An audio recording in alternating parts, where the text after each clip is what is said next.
पातोळी ताचे भिरेचे जापय सामके zoom zoom zoom zoom करे पावस येवपाचो आसा निवडणुको आयल्यो आसात ती भिरी आतां सामकी मुंबय करतली पाक सोडटली आनी सकाळ फुडें गेले तर जाय खंय गेले ती कळचे ना कसल्यो पार्टी जन्मान येतल्यो त्या पार्टीची किंमत आमी करचे ना आमचो निर्धार आसपाक जाय की आमची एकी आसपाक जाय खंयच्याय प्रमाणान आमी भारतीय जनता पार्टींतल्यान आमी करतले आमी त्या कामकार वतले आयज तुमी पळयतात की देशाचो जो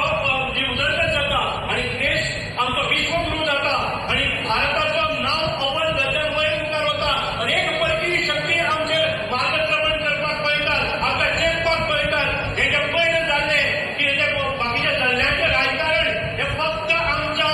देशाच्या भितर न्हय तर आंतरराष्ट्रीय स्तरावेले अनेक लोक भारताक चिरडपाचो प्रयत्न करतात तेन्ना आमच्या युवकांनी आमी परत एक फावटी पळोवपाक जाय ज्या वेळाचेर आमचे नरेंद्र सावयकर जेन्ना एक स्टेटमेंट घालतात की cockroach end cockroach with termite save nation म्हणटात हातूंत भितर कितें म्हणटा तेणें वायटी आनी झल्ले सांबाळा देशाक वच एक आशिल्लो पूण जेन्ना वेळार राजकारण ताका ताचेर आक्रमण करतात ताचेर एटॅक करतात जेन्ना मल्लिकार्जुन खरगे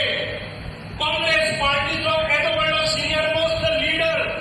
आनी तो देशाच्या पंतप्रधानाक म्हणटा हे तो जहरीला साप है आरएसएस और नरेंद्र मोदी जहरीला साप है म्हणटा तो आणि तो म्हणटा की जहां दिखता है उनको मारना चाहिए आणि ताचेर कोण खंयचेच मीडिया जावन कोणच जावन केलं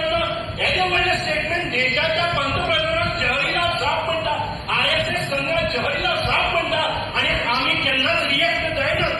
पूण आमच्या खंय तरी आमच्या आदले खासदारान आसा असं जाय न्ही ताणें म्हणलें तर जाय termite with cockroach save nation म्हणलें तर जाय हेजो व्हडलो हंगामा जाता पळयात आनी आमी स्वस्थ बसून आसात. तुम्ही पळयतात गोंयकारपण गोंयकारांचो गोंयकारा खातीर.